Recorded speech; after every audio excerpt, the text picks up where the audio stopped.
हर हर महादेव। आज हम तीसरे दिन का पाठ करेंगे। चंचला की प्रार्थना से ब्राह्मण का उसे पूरा शिव पुराण सुनाना और समयानुसार शरीर छोड़कर शिवलोक में जा चंचला का पार्वती जी की सखी एवं सुखी होना।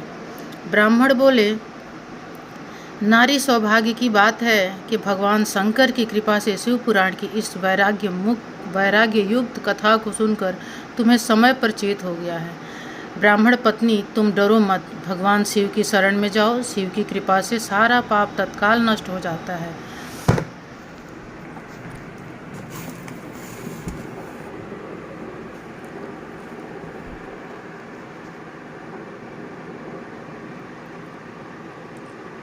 मैं तुमसे भगवान शिव की कीर्ति कथा से युक्त उस परम वस्तु का वर्णन करूंगा जिससे तुम्हें सदा सुख देने वाली उत्तम गति प्राप्त होगी। शिव की उत्तम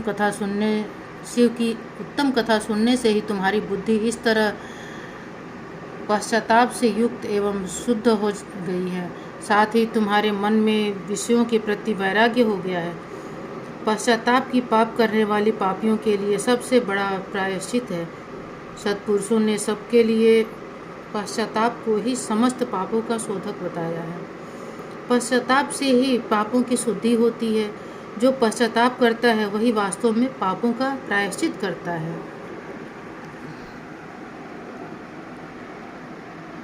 क्योंकि तत्पुरुषों ने समस्त पापों की शुद्धि के लिए जैसे प्रायश्चित का उपदेश किया है, वह सब पश्चाताप से संपन्न हो जाता है। जो पुरुष विधि पूर्वक प्रायश्चित करके निर्भय हो जाता है, वह अपने कुकर्म के लिए पश्चाताप नहीं करता।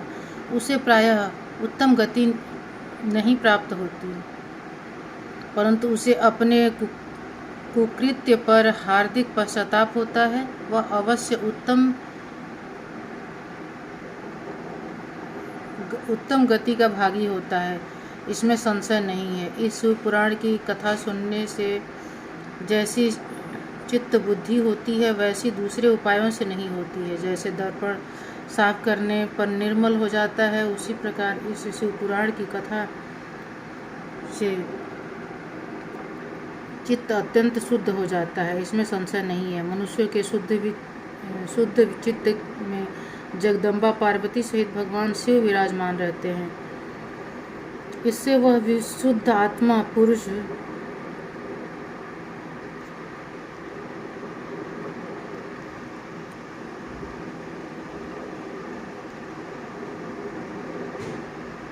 श्री साम्य सदाशिव के पद को प्राप्त होता है। इस उत्तम कथा का श्रवण समस्त मनुष्यों के लिए कल्याण का बीज है। अतः यथोचित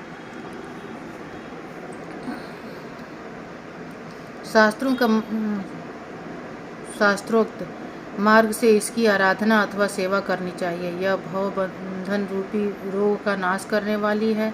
भगवान शिव की कथा को सुनकर फिर अपने हृदय में उसका मनन एवं निधिध्यासन करना चाहिए। इससे पूर्णतया चित्त शुद्धि हो जाती है। चित्त शुद्धि होने पर महेश्वर की भक्ति अपने दोनों पुत्रों ज्ञान और वैराग्य के साथ निश्चय ही प्रकट होती है। तत्पश्चात महेश्वर के अनुग्रह से दिव्य मुक्ति प्राप्त होती है, इसमें संशय नहीं है। जो मुक्ति से वंचित है उसे पशु समझना चाहिए, क्योंकि उसका चित्त माया के बंधन में आसक्त है। वह निश्चय ही संसार बंधन से मुक्त नहीं हो पाता। ब्राह्मण पत्नी, इसलिए तुम विषयों से मन को हटा लो और भक्ति भाव से भगवान शंकर की इस परम पावन कथा को सुनो। परमात्मा शंकर जी की इस कथा को सुनने से तुम्हारे चित्त की शुद्धि होगी और इससे तुम्हें मोक्ष की प्राप्ति हो जाएगी। जो निर्मल चित्त से भगवान शिव के चरणाबिंदुओं का चिंतन करता है, उसकी एक ही जन्म में मुक्ति हो जाती है। यह मैं तुमसे सत्य सत्य कहता हूँ। सूत जी कहते हैं, शौनक, इतना कहकर वे श्रेष्ठ शिव भक्त ब्राह्मण चुप हो गया। उनका हृदय करुणा से आर्द्र हो गया था। वे शुद्ध चित्त पर महात्मा भगवान शिव के ध्यान में मग्न हो गए। तदंतर विंदुक की पत्नी चंचला मन ही मन प्रसन्न हो उठी। ब्राह्मण का उक्त उपदेश सुनकर उसके नेत्रों में आनंद के आंसू छलक आए। वह ब्राह्मण पत्नी चंचला हर्ष भरे हृदय से उन श्रेष्ठ ब्राह्मण के दोनों चरणों में गिर पड़ी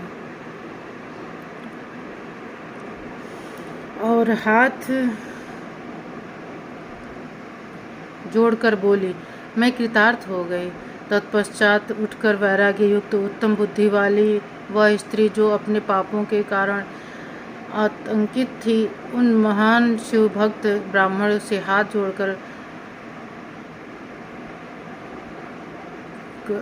वाणी में बोली, मतलब मृतवाणी में बोली। चंचला ने कहा, ब्राह्मण शिव भक्तों में श्रेष्ठ स्वामिन, आप धन्य हैं, परमार्थदर्शी हैं और सदा परोपकार में लगे रहते हैं, इसलिए श्रेष्ठ साधु पुरुषों में प्रशंसा के योग्य हैं। साधु, मैं नरक के समुद्र में गिर रही हूँ, आप मेरा उद्धार कीजिए। पौराणिक और तत्व से संपन्न जिस सुंदर शिव पुराण की कथा को सुनकर मेरे मन में संपूर्ण विषयों से वैराग्य उत्पन्न हो गया है, इस शिव पुराण को सुनने के लिए इस समय मेरे मन में बड़ी श्रद्धा हो रही है। सूत जी कहते हैं, ऐसा कहकर हाथ जोड़कर उनका अनुग्रह पाकर चंचला उस शिव पुराण की कथा को सुनने की इच्छा मन में लिए उन ब्राह्मण देवता की सेवा में तत्पर हो गई, वहाँ रहने लगी। तदंतर शिव भक्तों में श्रेष्ठ और शुद्ध बुद्धि वाले उन ब्राह्मण देव ने उसी स्थान पर उस स्त्री को शिव पुराण की उत्तम कथा सुनाई। इस प्रकार उस गोकर्ण नामक महाक्षेत्र में उन्हीं श्रेष्ठ ब्राह्मण से उसमें शिव पुराण की वह परम उत्तम कथा सुनी, जो भक्ति, ज्ञान और वैराग्य को बढ़ाने वाली तथा मुक्ति देने वाली है। उस परम उत्तम कथा को सुनकर वह ब्राह्मण पत्नी अत्यंत कृतार्थ हो गई।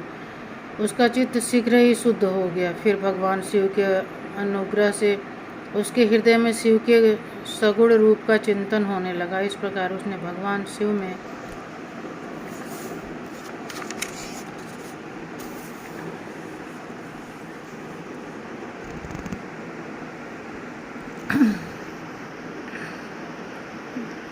लगी रहने वाली उत्तम बुद्धि पाकर शिव के सच्चिदानंदमय रूप का बारंबार चिंतन आरंभ किया। तत्पश्चात समय के पूरे होने पर भक्ति, ज्ञान और वैराग्य से युक्त हुई चंचला ने अपने शरीर को बिना किसी कष्ट के त्याग दिया।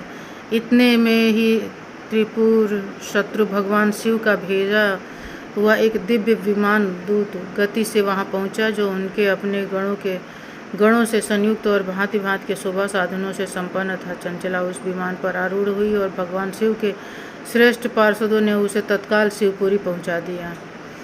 उसके सारे मल धुल गए थे। वह दिव्य रूप धारिणी दिव्यांगना हो गई थी। उसके दिव्य अवयव उसकी शोभा बढ़ाते थे। मस्तक पर अर्धचंद्र का मुकुट धारण किए वह गौरांगी देवी शोभाशाली दिव्य आभूषणों से विभूषित थी। शिवपुरी में पहुंचकर उसने सनातन देवता त्रिनेत्रधारी महादेव जी को देखा। सभी मुख्य देवता उनकी सेवा में खड़े थे। गणेश, भृंगी, नंदीश्वर तथा वीरभद्रेश्वर आदि उनकी सेवा में उत्तम भक्ति भाव से उपस्थित थे। उनकी अंग कांति करोड़ों सूर्यों के समान प्रकाशित हो रही थी। कंठ में नील चिन्ह शोभा पाता था। 5 मुख और प्रत्येक मुख में 3-3 नेत्र थे।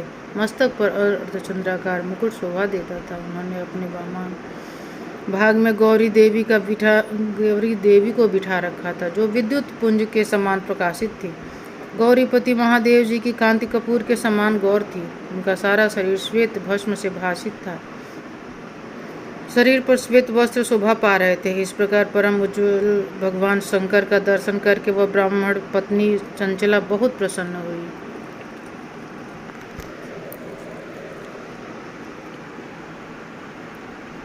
अत्यंत प्रीति युक्त होकर उसने बड़ी उतावली के साथ भगवान को बारंबार प्रणाम किया। फिर हाथ जोड़कर वह बड़े प्रेम, आनंद और संतोष से युक्त हो विनीत भाव से खड़ी हो गई। उसके नेत्रों से आनंदाश्रुओं की अविरल धारा बहने लगी तथा संपूर्ण शरीर में रोमांच हो गया। उस समय भगवती पार्वती और भगवान शंकर ने उसे बड़ी करुणा के साथ अपने पास बुलाया और सौभाग्य दृष्टि से उसकी ओर देखा। पार्वती जी ने तो दिव्य रूप धारिणी बिंदु प्रिया चंचला को प्रेम पूर्वक अपनी सखी बना लिया। वह उस परमानंद ज्योति स्वरूप सनातन धाम में अविचल निवास पाकर दिव्य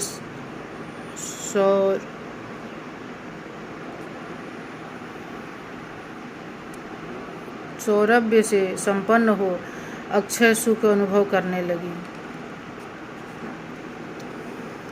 इस तरह ये पाठ संपन्न हुआ। अब कल का पाठ कल करेंगे। हर हर महादेव।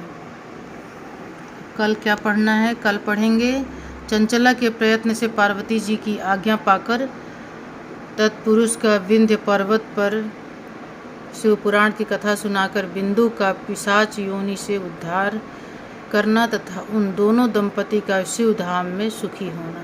तो कल ये पढ़ेंगे। आज की कथा यहीं समाप्त होती है। हर हर महादेव।